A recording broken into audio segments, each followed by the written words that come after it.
So here we are in Gothenburg, where it all started. Yeah, just down the street here, Nikola and I had our first conversation with an idea for an IT consultancy that one day ended up being what we have today in ZenDev. And it's been 5 years since we started this, and we're just looking forward to see what the next 5 years have in store for us. So I remember the year was 2016. I had been with my parents, and I asked them what they thought about the idea of me moving down to Bosnia and Herzegovina and starting an IT consultancy company. And they kind of just gave me their approval, and that very same day I called Nikola. And Nikola and I met up literally by that table over there. I remember we ate some fancy food, had some nice drinks. That's how I remember it, at least. And now we're 5 years removed from that event. And when we look back at it now, Nikola, what are some of your fondest memories over the years? The first after party in Pink Panther. It was a lot of Narodna musica. We were dancing, we were just having a blast. Probably is the best damn memory. So yeah, here we are, 5 years down the line. I remember it was just a few hundred meters from here that we sat down for the first time when we talked about the idea of launching what today is called ZenDev. It still didn't have a name back then, but here we are celebrating 5 years down the line. So High five. yes, high five on that one. It's a big day. Haven't had time to celebrate. Exactly. And I think, a lot of people in Bosnia and Herzegovina have gotten to hear my story far too many times, some people as well. But, I'm sick of it also. You're sick of it yourself. Exactly. And the problem is that I feel, I know your story very well, but I think a lot of people don't know your story. And that's kind of what we want to share in this video as well. And obviously we're going to talk about the journey we've had these past 5 years in launching ZenDev. I mean, the relation that I've had with you is that we started playing basketball together at 10 years old, had a lot of fun through that process. We started studying together, IT. We're still very different people, I think, at that point when we started studying IT, but very different. But I always respected you, even from before studying in basketball, because I knew that as far as how it is in basketball, you have to be very tall to be able to have a chance in that sport. But your mindset and your work ethic was, I felt, always inspiring. And it was the same thing throughout college as well.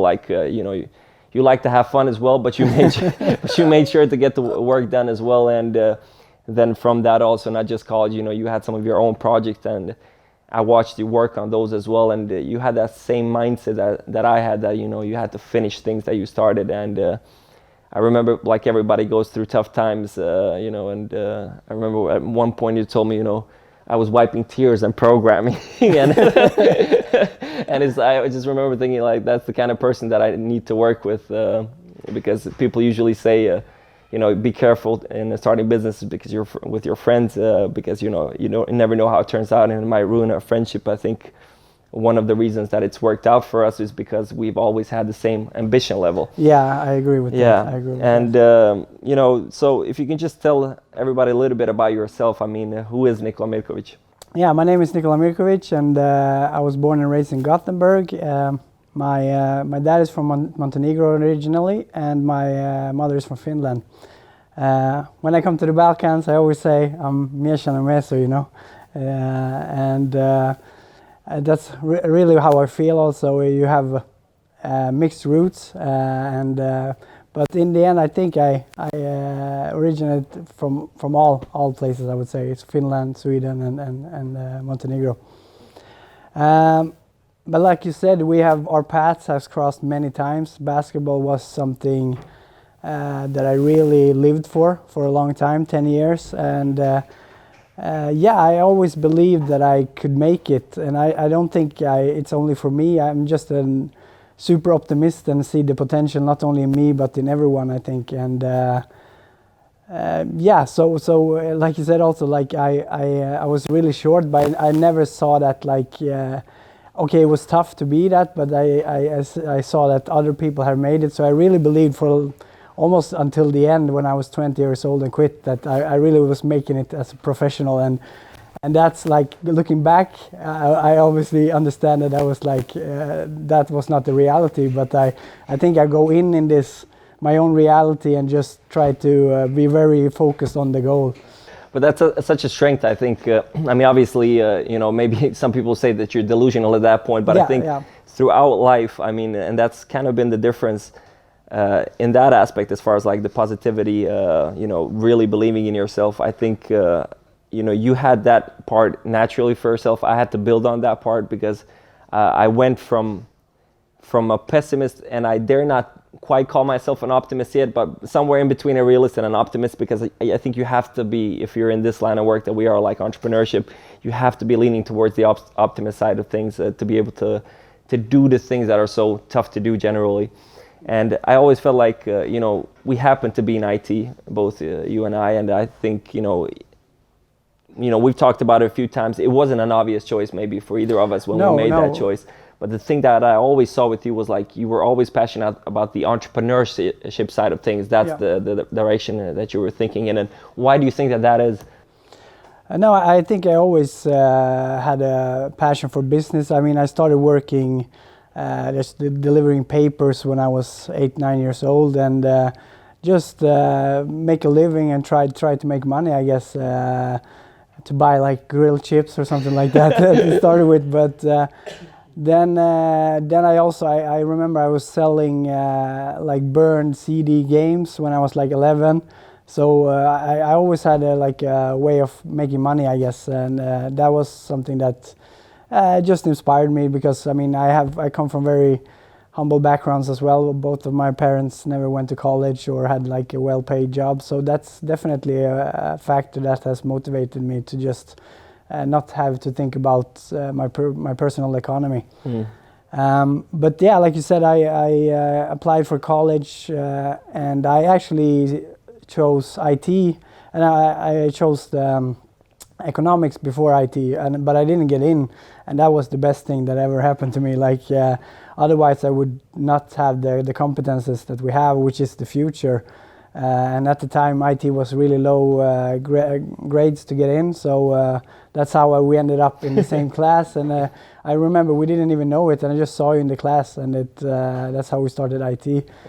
But I also remember in the beginning I didn't have the interest to really learn programming. I thought I could just be managing the project and hire other people. So I started a project probably a year into college, and started my first online project, which was a bar and nightclub guide online, where the idea was to just display all the events from Gothenburg, our home city. And we hired some programmers from Pakistan, and I just basically burned $5,000 of my student loans because I didn't know anything about IT.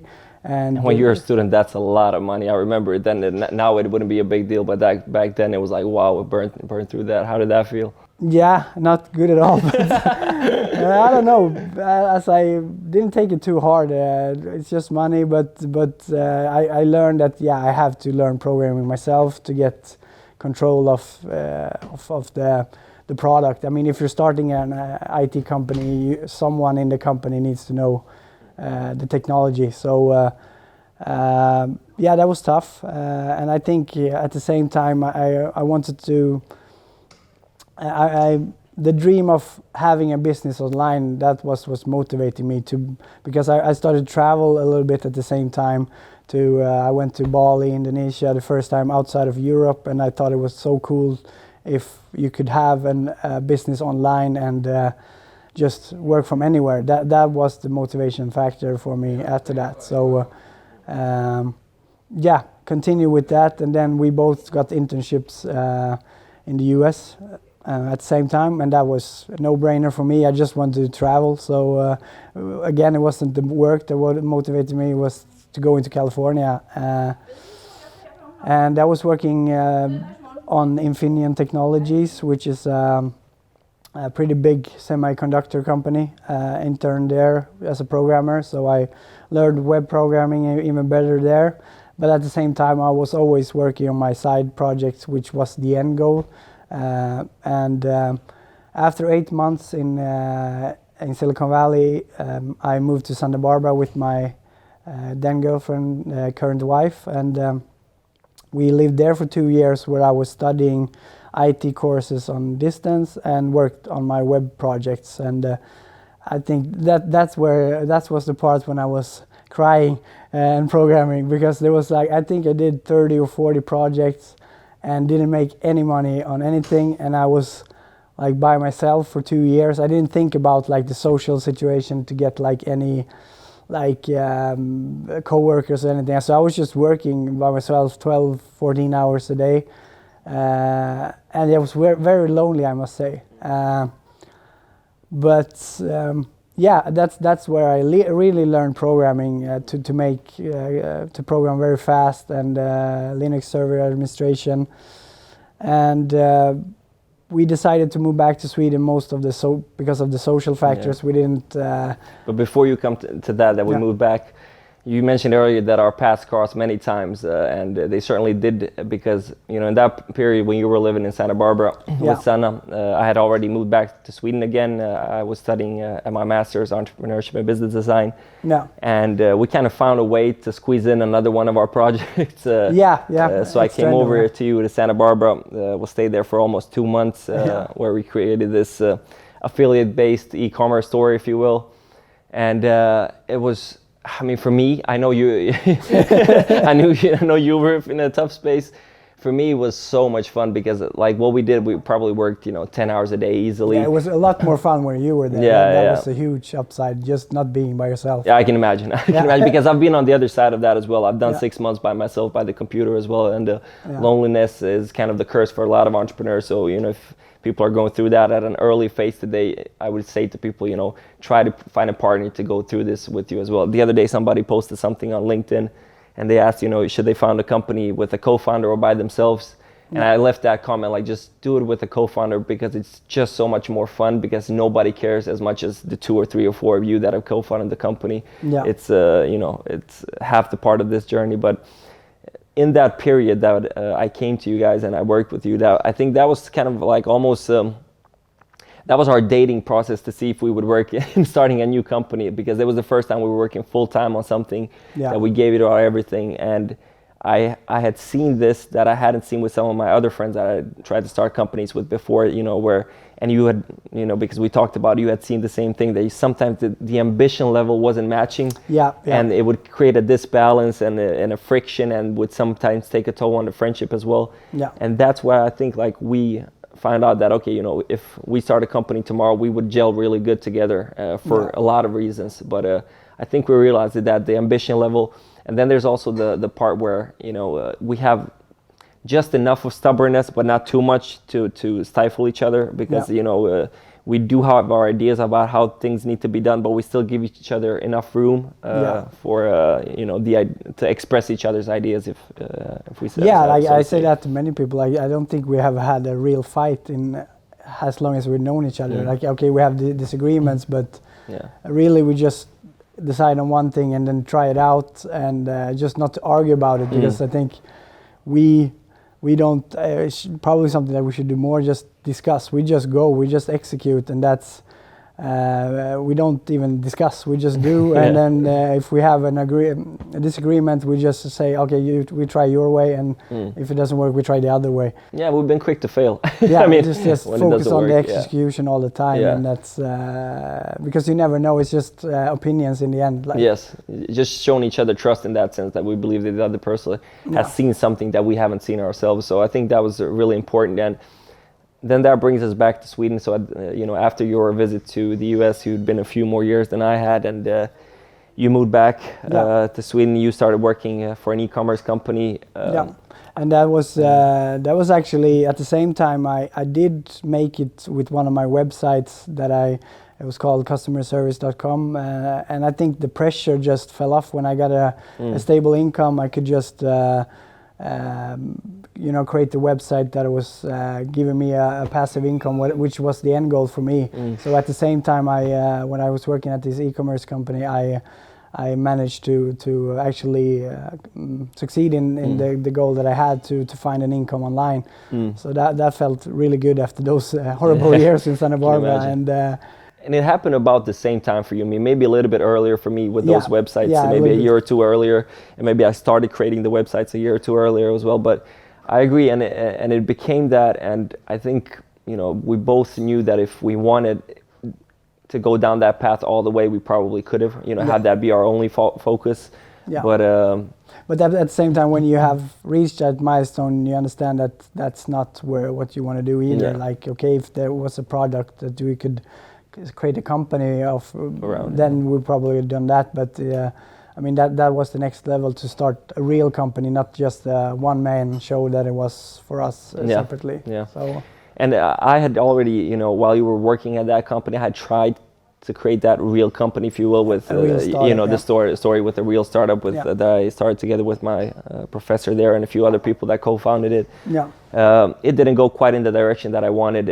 Didn't have the growth that I wanted. The focus wasn't on the right things. And for me also personally, I felt like I wanted to do more than just be a backend developer and start some other things. And then, I had that wish to try to live in Bosnia and Herzegovina as well, to see what that was like.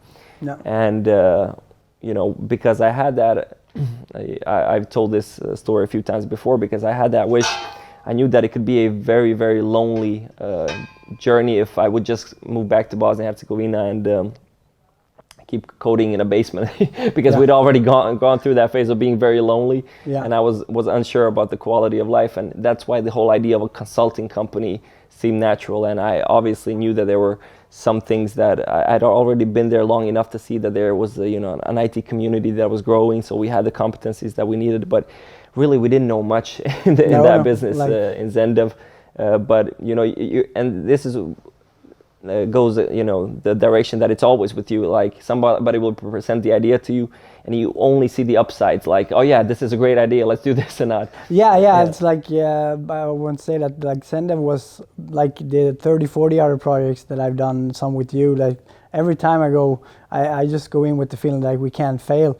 And same thing with ZenDev. And this time I was right. I mean, and I do think that you can see it both ways. I mean, all ideas can fail, all ideas can succeed. And again, it's about the execution. And I think that's how we started this as well. That, you came to me to present the idea, and I said just yes, and you said just think about it overnight. I was like, I can, but I will call you up tomorrow and say let's go either way. And again, we just focus on the execution part. That you took your bags and moved like 2 months after we had the first meeting. So it was really just get started and Yeah, and I think the thing about us, just like you said, we focus on execution. We weren't about the fancy parts. We didn't spend a lot of time on a logo, a lot of time on what's the name of the company, this and that. We just wanted to, the early phases, at least how I remember it, was just, okay, we're trying to sell something and we're trying to find a few people that can, do this product or do the development of this for us, and just iterate that process enough times to be able to create some sort of track record that we can actually do this as a company. How do you remember the very early days of ZenDev and when we started it? Yeah, I mean, like I said, we just had an idea that we believed in, like, selling these services, and I think we had our friend Peter Klein from college also. He had already started a consulting company, so we knew that the demand was working, and the demand was huge for these services. So we just need to figure out how we can do this as a company and as a team. I mean, we know we had the technical parts with us, but all the other stuff was a lot unknown, so it's a lot to learn. But yeah, I mean, I remember you just left for Bosnia, and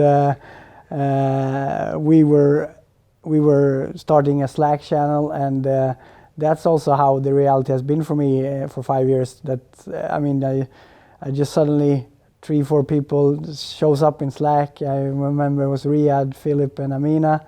Amina is still with us today, and for me it was really weird to start a company remotely. And I think it took 3 months. I came down to Bosnia the first time in November, and it was a weird feeling to just come down. And I'd never been in Bosnia in all my life. I've been to Montenegro, but never Bosnia. To just come down and see there was real people working, and that was so weird. I remember that as well, because the whole surreal situation that was, like you said, I just packed my bags. This was probably within a month that we had decided that I was going to move down. I remember Donald Trump that morning when I got down there, got elected for president, made it even Good more sign. surreal. Yeah. Take it for what you will there. And then I drove off to that office, and they're sitting there, and I'm not quite sure what to do. So I put out my computer. I had the same feeling. Like, how do I act? How do we act here? What does it mean? And that's the whole thing where like we were almost in a positive sense naive, and I say positive because if you overthink these kind of things, we would have probably caught on. We don't know how to run a consultancy. We know the technical part. Yeah, I think you and me need to think through things a little bit more instead, because like you said, we just go in and don't think about what's expecting. And I also remember the first day, like when I came down, and just pretend like, okay, to go and check on, okay, so what are you guys doing? What's a manager do, really, right? Because that's not what we were doing. We were still like what they call in our industry code monkeys. Like we were still down with code. We didn't know how to manage people. We didn't know how to lead. No experience whatsoever. But naive. And you could say we need to plan that out a bit more, but hindsight's always 20/20, right? Maybe if you take too much time and do that, some opportunities are left uncertain. So I think both of us are just happy that things turned out the way they did. And now we're obviously 5 years into this. How do you remember the different phases? Like maybe the first 2 years, the next 2 years, and up to this fifth year, like the development of ZenDev? Yeah, I remember it was tough, all the, I think, first 3 years in total, because we were constantly learning new stuff, because we didn't have any experience in, like, neither you or me had worked as a consultant either, so we didn't know how to be consultants at all. We know how to program and all those things, but setting the processes, sales, no experience from sales either. But I think it's easy to remember the things when we switch offices. Like we were in Integra outside of Mostar in the beginning, in a small room with 3 people. Then we expanded to the next little bit bigger room.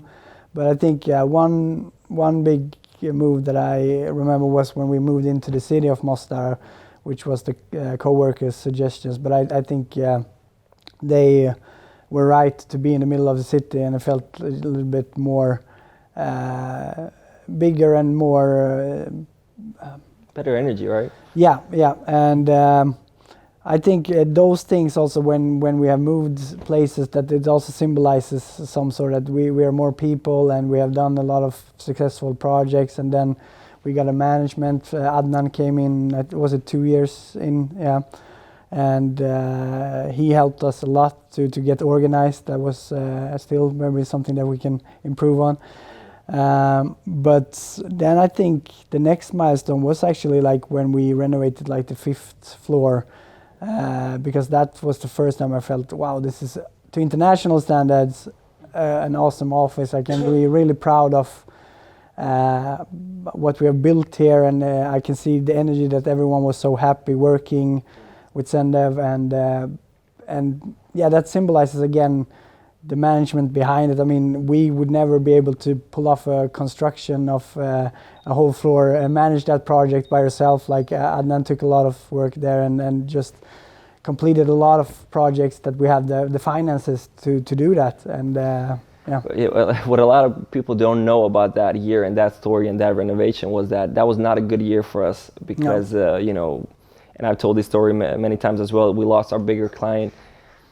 And at that point, we kind of had to make a decision. We had already started the renovating process, and it turned out that it would be like 3 times more expensive than we thought it would. Probably the entire profit of that entire year went into that. Like we went, even with that renovating. And a lot of people felt like maybe could have felt like, is it really smart to take this investment right now? Shouldn't you build up more capital? Yeah. But I like sincerely felt, and I think all of we felt like that we need to up our game. And it was such a weird thing. It was like an office is an office, and maybe in a lot of the Western countries people wouldn't care. Yeah. But when we did it, it was such a morale raiser for everybody. Everybody felt like they were a part of something more serious in that process. Yeah. And I don't know, it just kind of became this cutting point for the company, where everything came after that. Not just that the projects went better, that the sales went better. all of a sudden an idea for a vision and a mission for the company started appearing, because before that, probably the first 2 years, it was just like what I was saying, try to sell something, try to develop. Yeah, we didn't have any vision, like outline, and I think that's also something that a lot of people focus on, like when starting a company, like what's our vision, what's our, like, you don't know, like you have to follow like the business, where did it end up, like I think that's a strength also that we had, that we just try to see, like, okay, we have this starting point, but where do we end up? But I agree that when we got better office space, everything just felt like the next level, and we took it as the next level, but also everyone in the company did. Yeah, and it's everybody talks about agile all of the times in IT, agile, but then at the same time they want a mission and a vision that's it on the first day of the company to last 20 years down the line, and it's just not going to be like that. We went down there, we didn't understand the market, we didn't understand what the competition was, what are other companies doing, and once you get a clear idea of that landscape and you realize where we fit in that landscape, only then can you have a mission and a vision. And I think that happened around there at that time, at 2.5, 3 years into it. Yeah. What are some of your best memories throughout this process? I just want to say also the last milestone there was also like when we opened in Sarajevo, of course. That was felt also like suddenly we are in multiple cities, and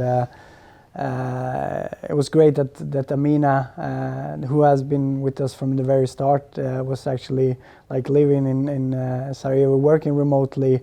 So it felt like we were a bit lucky in that sense, because she's the best ambassador, because she's been in the company from the start. Yeah. So that really felt like she's almost like a co-founder, and all of it. She was there from the very, very start. So I agree, that Sarajevo move. Because all of a sudden at that point it became we couldn't have everything in our hands, right? Because all of a sudden a new middle management had to come out of that, and that's something in hindsight, I don't know if things had to be this way, but I think we stayed in the programming and project management lane far too long when we compared to other people. And what is your takeaway from that we did that? I mean, I think it's hard to know exactly when you can do that, and I mean, it's a trust thing. At the same time, you always think that you can do things better than someone else, but that's also not true. But I think that's one of the hardest decisions, to know exactly when to do that, because you're letting go of the control of your product. I mean, the delivery. So I think also, it's a hard question to answer exactly when to do that. I think you really need to know your company, and you're the only one who can take that decision. But I think it's finding the right people from the beginning to trust in the delivery. But maybe it's also because we were programmers ourselves, that we didn't know, like. If we wouldn't have that skill, we would obviously probably a control thing, that you have a sense that we can always do it better yourself in some way. I don't know. Yeah, certainly, because at the end of the day, maybe we felt like we were the representatives of what comes out from the company, and then we wanted to have that control. So I would agree with that. This process is is getting actually easier and easier, at least for me. I know the first year, it was, I had, at first when I came, I was all bubbles, this is so much fun, maybe the first month, and then all these hardships came, and I felt like I was so incompetent for the position, and probably rightfully so. I felt those feelings, the realization of what we had gotten ourselves into without being able to, maybe just being overwhelmed by all of it, right? And I'm sure you felt that as well. Can you tell us a little bit about that side, those moments for you, what you learned, and what personal growth you've seen in yourself through that? Yeah, I mean, it's I felt for a long time that you were out of your comfort zone every week, and I just remember that I just thought, like, can I just get 1 week where I don't have to do anything something that I haven't never done before. So every week it was something new. I don't know, it was some sort of a contract, or I just have to learn everything. But Yeah, I mean, you have to. I've grown a lot on a lot of like practical thing, but I think the most important part is like handling the stress and like just going to bed with problems every day, and find a balance in life in general. And that's, I think, the most thing that I'm proud of, to just learn to enjoy the journey. Because I've always worked hard, but lately I've been also starting to learn to enjoy everything, and realize that I think it comes down a little bit to dropping comparison to others, because I was looking like, okay, this company has been maybe a few years than us, but they have come further, but then you pass them. So I just realized just to drop comparison and focus on your own growth and your journey, and that has helped me to just balance everything with stress and also meditation and yoga. I had to start with just to and I have to say, you're probably the last person on earth that I would have thought would get into meditation and yoga, because you're like the most no-nonsense type of guy. Like I thought like you would never believe in these Eastern Asia voodoo kind of thing. So how did you get into that? And no, I just felt like I was working a lot, and I felt that I didn't have the tools to, because it was affecting my sleep and a lot of things. I just felt that I couldn't handle the stress. I didn't have the tools for it. I was like, on the weekends I was going out partying, and obviously I forgot about the problems when I was partying, but then the day after it came back 10 times worse. So I think I was just searching for something, and that was like the recovery tool for me, because I was always up tempo. If I wasn't working, I was out or traveling, and I just realized that I needed time to just spend by myself and recover, so I can work even more. But that's it's become a tool for you, and I've witnessed this over the years that I'm almost jealous of, because I don't allow myself to find the time to do it. But it's what a tool to have, to be able to relax whenever you want to, right? Because a lot of people don't have that in their life. So it's something I'm looking to take up for myself as well.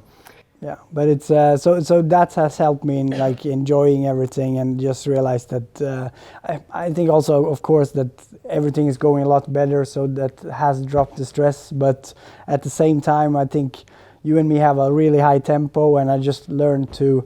I have slowed down a little bit, but to find a balance, to be at a high pace, but also allow to recover, and just improve my life quality a lot. And just enjoying every day and every hour at the office. Like I take the time to just talk a little bit extra to a client and talk about other things than just the project. Before I was just so focused on delivering and what's the goal, but now I just try to take a little bit time to meet the people, not our employees, but also the clients, to get to know them as persons, which has found me a lot of joy as well, I think. Makes sense.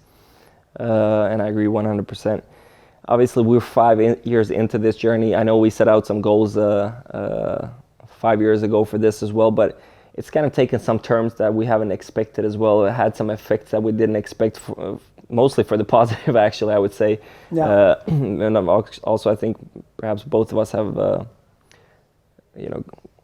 become very attached to the idea of ZenDev. And 5 years in now, when you think about the future and the direction that you and ZenDev is going, what comes to mind? I mean, when you think 5 years from today, what do you see for yourself? What do you see for ZenDev? And I think that goes back to, we had the original goal. I think we set a number of 100 people in 5 years. Yeah. We are at around 50. It was pretty high, optimistic as usual, but I mean, 50 is really good as well. Yeah.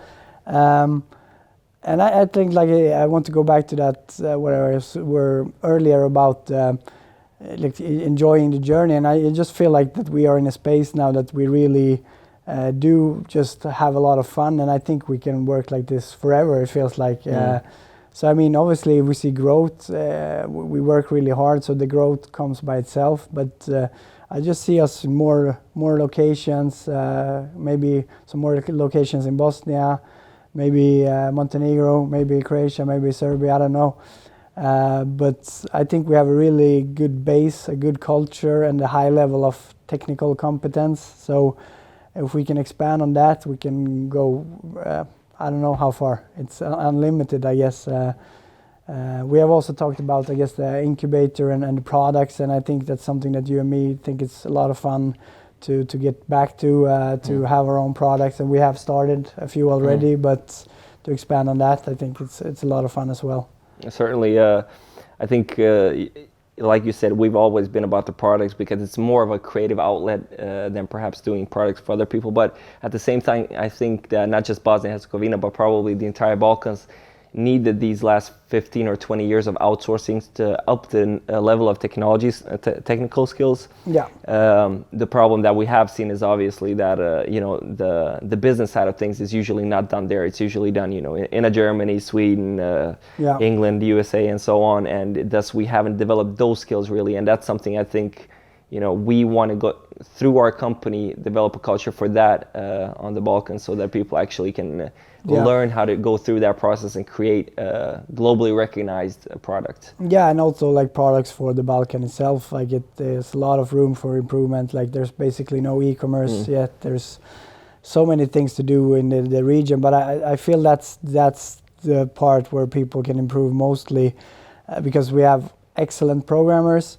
But the business side is where the country needs to improve, I think, and to just look at Sweden or any other Western country. How I think Sweden is the best example, because we have so many products here that we don't have in the US or anywhere else.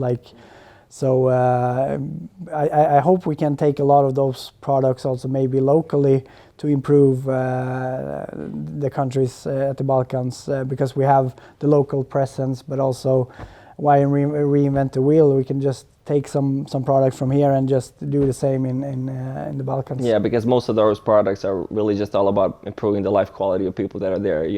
If you want to start a company and you have a digital way of doing that versus how it looks today, obviously that's a lot of value. That's why I respect a lot of other companies in Bosnia that are going down that route, or like BB, like Korpa, and so on, that are trying to create technology not just to profit, but also make that local community better. Yeah, the only thing that I feel there is it's hard to know when the market is ready. It's it feels like it's around the corner, but it's not quite there yet. We still have a lot of cash payments in the Balkans and not used to use credit cards to buy online. So yeah, I think that the horrific story that's been COVID-19 has pushed us forward probably 5 years in the last year and a half. Yeah. So hopefully people are getting more and more ready for that now, and the market I think is more ready than ever for new software solutions. So we'll see what we can do down there. Nikola, I feel like obviously we know each other our entire lives. We could probably go on for hours, but I think we're going to wrap it up here. I want to thank the listeners that have been around to the very end of this. I hope you got to know Nikola. Make sure to follow him as well. He hasn't been too active, but he's going to come active more on his social media, more specifically LinkedIn, because we're all about that business generally. So make sure to follow him on LinkedIn. And make sure to follow our journey, and we'll try to share as much of that as we possibly can with you along the way. As we learn new things, we hope to share those things with you as well. So thank you very much, Nikola. You got it.